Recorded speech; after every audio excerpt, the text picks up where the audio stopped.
안녕하세요. 평소에 사연 듣기를 즐기는 30대 중반의 여성입니다. 결혼은 했지만 아이는 아직이에요.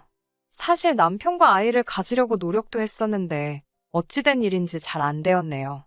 차라리 잘 된 건지도 모르겠어요. 아이가 있었다면 남편과 헤어지겠다는 결심을 내리기가 몇 배는 더 어려웠을 테니까요. 남편을 만나기 전 저는 평범한 직장인이었습니다. 대학교에서 마케팅을 전공한 뒤 작은 광고회사에 들어갔어요. 처음에는 열정과 패기를 무기 삼아 아무리 업무가 많고 힘들었어도 버텼습니다. 하지만 늦게까지 이어지는 야근은 물론이고 월급까지 쥐꼬리만큼 오르니 몸과 마음이 점차 축나는 게 느껴지더라고요. 솔직히 돈 벌려고 일하지 봉사활동을 하려고 하는 건 아니잖아요. 뭐, 물론 억울하고 힘든 날들이 이어진다고 해서 무턱대고 이 일을 관둘 수도 없는 노릇이었지요. 또 이 업계가 이직이 쉬운 것도 아니거든요. 다들 아름아름 알다 보니까 소문도 빨리 돌고요. 사정이 그렇다 보니 이래저래 결정을 내리기가 쉽지 않았습니다. 그런데 그 무렵 저희 어머니께서 저에게 감자탕집을 해보지 않겠냐고 물어보시더라고요.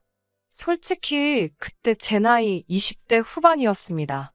지금은 직업의 나이가 어디 있고 귀천이 어디 있냐 싶지만 그때는 그래도 지금보다는 어렵기에 왠지 감자탕집 창업이 그렇게 내키지는 않더라고요. 하지만 어머니께선 왜 감자탕집인지 이유를 말씀해 주시는 동시에 망해도 젊었을 때 망해봐야 다시 일어설 수 있지 않겠냐며 저를 설득하셨습니다. 그렇게 직장 생활 5년 만에 사표를 냈어요. 그리고 집에서 멀지 않은 곳에 감자탕집을 열었네요. 처음에 한 반년 동안은 어지간히 고생을 했습니다. 얼마나 팔릴지 예상하고 준비하는 것부터가 일이더라고요. 한동안 정말이지 마이너스이거나 본전치기인 장사만 했지요.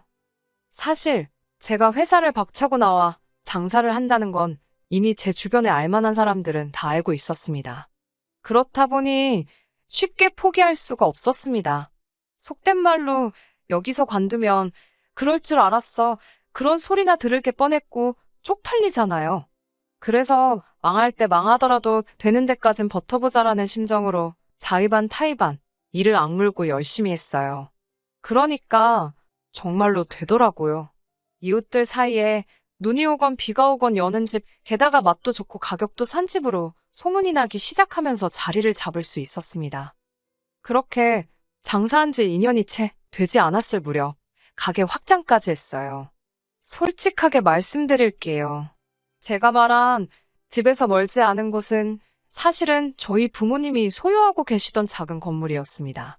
이 이야기를 먼저 하면 사람들이 제 노력을 경시하더군요. 하지만 부모님도 그 건물에서 나오는 새로 노후 생활을 하셔야 했기 때문에 월세랑 관리비 모두 꼬박꼬박 제때 드렸습니다. 물론 그럼에도 불구하고 다른 세입자들보다 적어도 마음은 편했겠지요. 그걸 부정하지는 않겠습니다. 그래도 절대로 날로 먹으며 장사한 건 아니라는 걸 분명히 해두고 싶습니다. 그렇게 감자탕집을 차리고 3년이 되었을 무렵 지금의 남편을 소개받았어요. 가게에 자주 오시는 단골 손님께서 주선하신 자리였지요. 손님들 눈에는 제가 성실하고 싹싹한 참한 아가씨로 보였던 모양입니다. 그분이 정말 괜찮은 남자라며 한번 만나보라고 강력하게 추천하셨고 부모님도 그런 손님에게 싫다 소리는 차마 못하시겠다며 저더러 만나보기라도 하라셨습니다. 그 손님이 워낙 마당발인 걸 알았기에 솔직히 장사하는 입장에서 신경을 안 쓸 수가 없었기도 했고요. 그렇게 만나게 된 남편은 처음부터 저에게 굉장히 적극적으로 다가오더군요. 나중에 알고 보니 저에 대해서뿐만 아니라 그 건물이 저희 부모님 거란 사실까지도 이미 다 알고 있었던 모양입니다. 아니길 바라지만 아마 남편도 이런저런 계산을 했었기에 저에게 그렇게 적극적이었던 게 아니었을까 그런 생각이 들기도 해요. 아무튼 그때는 제가 연애를 너무 오랜만에 해서 그런지 남편이 어떤 생각을 하면서 저에게 들이댄 건지는 전혀 짐작조차 못했습니다. 연애라고 해봤자 대학교 1학년 때 2살 많은 오빠를 6개월 남짓 사귄 게 전부였으니까요. 이 세상을, 남자를, 사람을 너무 몰랐던 제 불찰이지요. 남편은 절 좋아한다, 사랑한다, 결혼하고 싶다, 온갖 달콤한 가머니설로 저를 꿰어냈습니다. 그 말을 믿었고 지금도 그때만큼은 진심이었기를 바랍니다만 그래서 결혼을 결심했던 거예요. 연애하는 동안 둘이 엇비슷하게 지출을 하며 데이트를 했기 때문에 남편의 재정 상황 같은 건 걱정하지 않았습니다. 어느 회사에 다니는지도 알고 있었고 그 회사가 월급이 적지 않다는 것도 알고 있었기에 구태여 깊이 하려고 하지 않았기도 하고요. 그러다 결혼 이야기가 진지하게 오가기 시작하면서 남편의 재정 상황을 알게 되었고 솔직히 많이 당황스러웠습니다.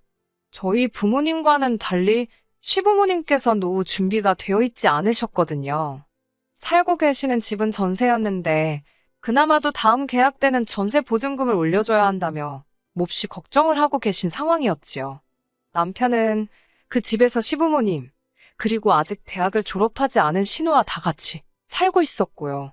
그나마 다행인 건 당시 아버님께서 건물 관리 일을 하시며 한 달에 200 정도를 벌고 계셨다는 겁니다. 하지만 여전히 남편이 한 달에 50에서 70 정도의 생활비를 보태드리고 있었고 결혼 이후에도 계속해서 보태드려야 하는 건 불보듯 뻔한 상황이었어요.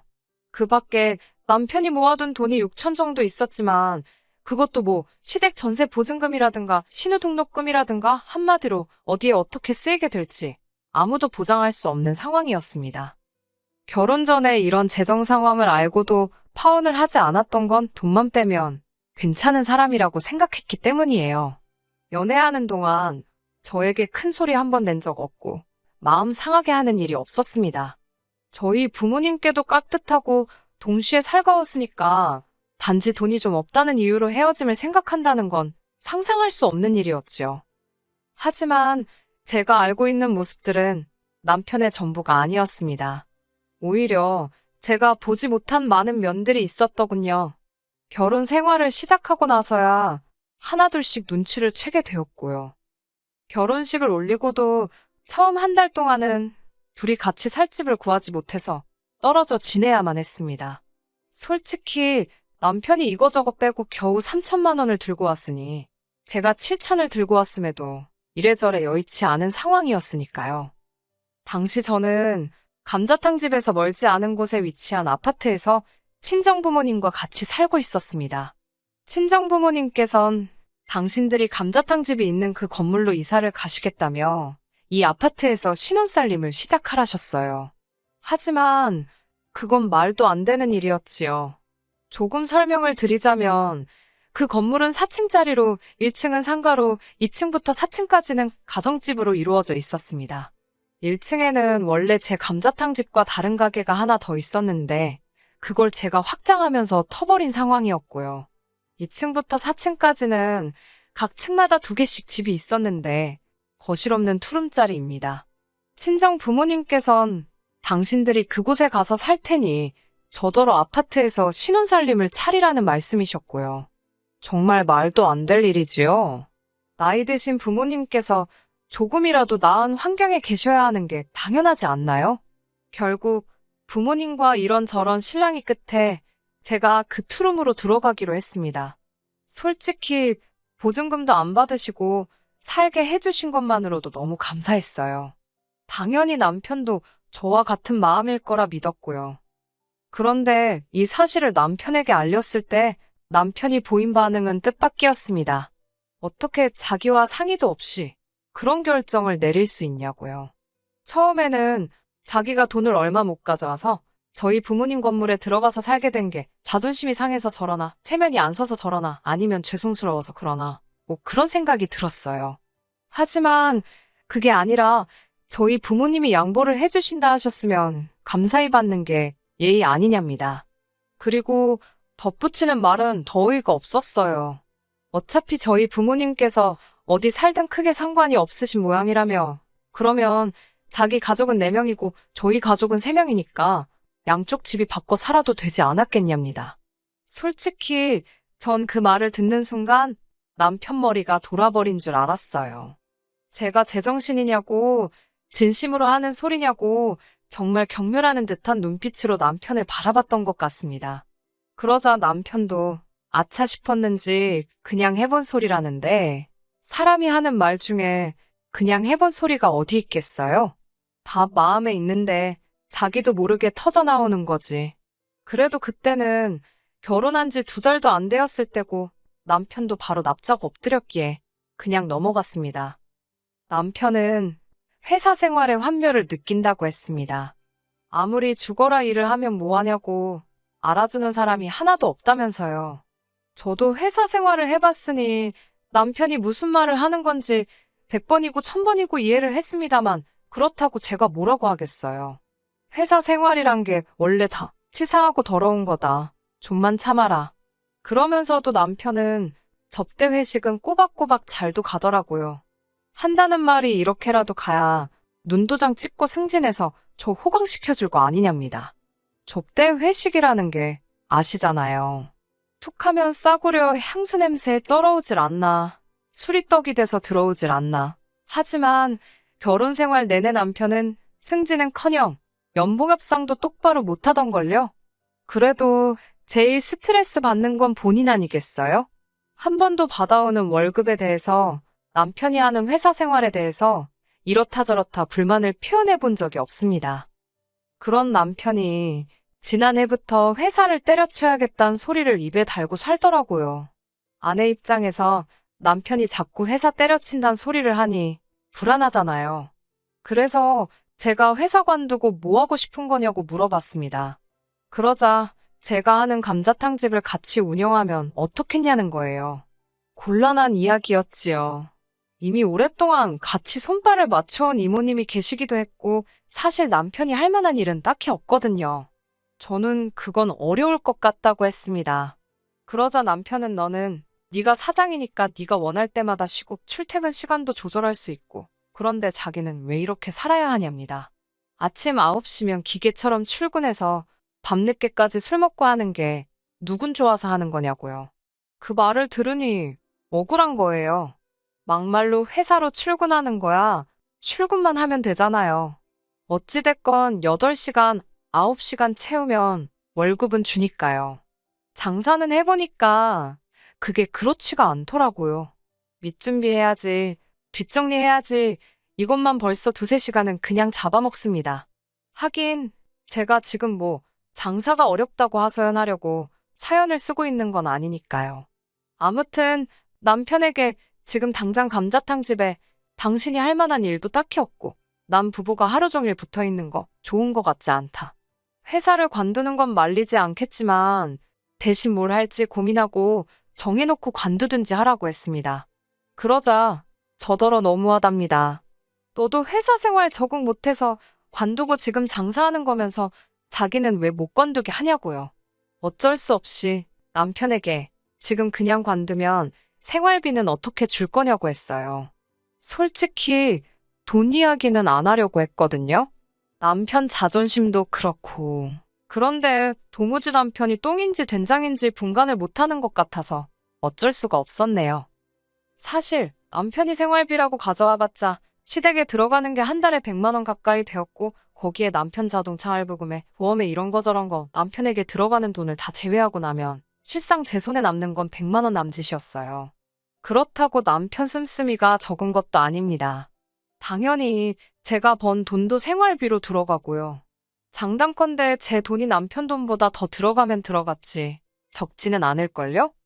결국 남편은 치사하고 더러워서 안 관두겠답니다. X 같아도 참고 다니겠다고요. 그리고는 한 달 가까이 정말 툴툴거리며 입을 대빨 내밀고 다니더군요. 아니, 회사 다니는 게 저 좋으라고 다니는 것도 아니고 뭘 저리 유생가 싶어서 꼴도 보기 싫더라고요.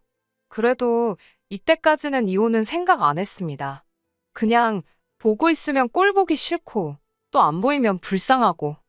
하지만 기어이 2달을 못 버티고 인간이 지 마음대로 사표를 쓰고 왔더라고요. 본인 말로는 회사에만 가면 숨도 못 쉬고 심장이 터질 것 같고 어지러질 하다나요. 이러다 자기가 죽어도 좋겠냐며 제가 별말도 안 했는데 먼저 고래고래 소리를 지르더라고요. 이미 관두고 왔다는데 타박을 해서 뭐 하겠어요. 저도 속에선 천불이 올라왔지만 알겠다고 어쩌겠냐고 앞으로 뭐 할지나 빨리 고민해보라 했습니다. 그리고 며칠 뒤 시어머니의 호출이 있었습니다. 아무래도 남편이 관뒀다는 이야기를 들으셨으니 이런저런 하시고 싶은 말씀이 있으신가 보다 싶었지요. 그렇게 도착한 시댁에서 생각지도 못한 감자탕집 이야기를 듣게 되었습니다. 어머님께선 저에게 언제까지 네 남편 남의 밑에서 일하게 할 거냐며 이참에 이모님도 그렇고 서빙해 주시는 분들도 다 내보내고 당신이랑 신우 그리고 남편까지 다 같이 해보자 하셨어요. 제 감자탕집을 가족 비즈니스로 키우자는 거예요. 황당하고 어이가 없었지요. 어머님이나 신우가 뭘 하실 수 있냐니까 카운터 보고 서빙 정도는 할 수 있을 거랍니다. 남편더러 당신은 뭘 할 거냐니까 자기가 회계를 맡겠대요. 장부 정리 같은 걸 한다나요. 그러면 주방은 누가 하냐니까 저더러 하랍니다. 음식점은 원래 주인이 바뀌면 맛이 바뀌어서 안 된다며 주방은 제가 지키는 게 맞는 거라나요. 제가 헛소리 좀 하지 말라고 그렇게 감자탕집 일이 하고 싶으면 내일부터 파 다듬고 마늘 다듬고 기본적인 것부터 배우라 했습니다. 어머님도 나오셔서 이모님께 김치 담고 깍두기 담고 하는 거 배우시라고 했어요. 신우도 마찬가지고요.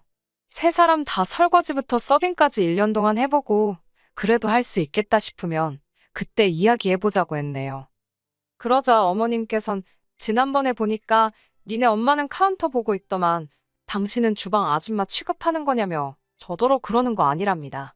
제가 병원을 가야 하거나 일이 있을 땐 친정 어머니가 가게를 봐주신 일이 종종 있어요. 기껏해야 한두 시간이니 당연히 카운터를 봐주시지. 어머니가 주방에 들어가실 일이 뭐가 있겠어요? 남편까지 저더러 진짜 치사빤스라나요? 그러면서 자기는 그렇게 밑바닥부터 못한답니다. 어차피 자기 가게 될 건데 왜 자기가 그런 고생을 해야 하냐입니다. 어이가 없어서 이게 왜 당신 가게가 되냐니까 말이 헛나왔다면서 자기 말은 제 가게가 자기 가게다. 부부 사이에 니 꺼내 거가 어딨냐고 그러는 거예요. 그러더니 진짜 이렇게 자꾸 선 그으면 저랑 못 산답니다. 곤란하다나요? 아무리 홧김이라도 그렇지 어디 어머님하고 신우다 있는 자리에서 이혼 이야기를 꺼내나 싶더라고요. 내 체면이나 자존심 같은 건 안중에도 없구나 생각이 드니까 저도 순간 속된 말로 꼭지가 돈다고 그러죠. 딱 그런 심정이었습니다. 당신 말 잘했다고 나도 당신 성질 부리고 변덕 부리는 거 더는 못 받아주겠다고 갈라서자고 했습니다. 솔직히 지난번처럼 또 납작 엎드리기라도 했으면 저도 적당히 하고 넘어갔을지도 모릅니다. 그런데 지도 꼴에 지네 가족 앞이라고 기가 살았더군요. 똥개도 지 집에선 먹고 들어간다더니 저더러 후회 안 하냐입니다. 후회는 개뿔 막상 이혼 이야기를 내뱉고 나니까 10년 묵은 채증이 내려가는 듯 후련하던걸요. 이튿날 날이 밝기가 무섭게 이혼 전문 변호사를 소개받았습니다. 변호사 말이 소송으로 가든 협의로 가든 저에게 불리할 건 없다더군요. 그렇게 원하는 대답을 듣고 한껏 가벼워진 기분으로 집에 돌아왔는데 남편이 자고 일어난 모습 그대로 거실 소파에 앉아있더라고요. 저를 보더니 갑자기 눈물을 쏟아냈습니다. 제가 변호사를 만나고 온 걸 알았는지 자긴 이혼하기 싫다대요. 홧김에 가진 것도 없는 자기 자신이 불쌍해서 내뱉은 말이라나요. 그러면서 저 하나만 바라보고 산 자기 인생은 어떻게 할 거냐며 저더러 책임지랍니다. 어처구니가 없어서 정신 차리라고 했어요. 생쇼 그만하라고요. 이후로는 뭐 한동안 지저분한 시간이었습니다. 양쪽 어른들까지 알게 되셨으니 정말 쌍욕만 안 했지 오만 소리가 오고 간 건 기본이었고요. 아마 시댁 쪽에서도 변호사를 알아보긴 했던 모양입니다. 다만 자기들이 원하는 대답을 듣지는 못했던 모양이에요. 제가 전부 다 여기 세세하게 적지는 못했지만 소송으로 가면 남편이 저에게 위자료까지 줘야 할 수도 있는 상황이었거든요. 하지만 그깟 돈 몇 푼 더 받자고 소송해서 정신적으로 스트레스 받기는 싫더라고요. 그마저도 인생의 낭비 같았고 이 인간이랑 더 이상 얽히기도 싫었고요. 그래서 주고받는 거 없이 협의 이혼했습니다. 솔직히 이제 더는 남자는 못 믿을 것 같습니다. 지긋지긋하네요. 당분간은 하는 일이나 열심히 해서 보란 듯이 돈이나 벌려고요. 남편이 이직을 하건 어쩌건 제 알바도 아니고 궁금하지도 않고 아무것도 알고 싶지도 않습니다. 그나저나 나중에 시간 되시면 저희 감자탕집에 식사하시러 와주세요. 꼭이요. 끝까지 들어주셔서 감사합니다. 오늘의 사연은 여기까지입니다. 구독과 좋아요, 알람 설정 부탁드리고 더 좋은 사연으로 다시 찾아뵙겠습니다. 감사합니다.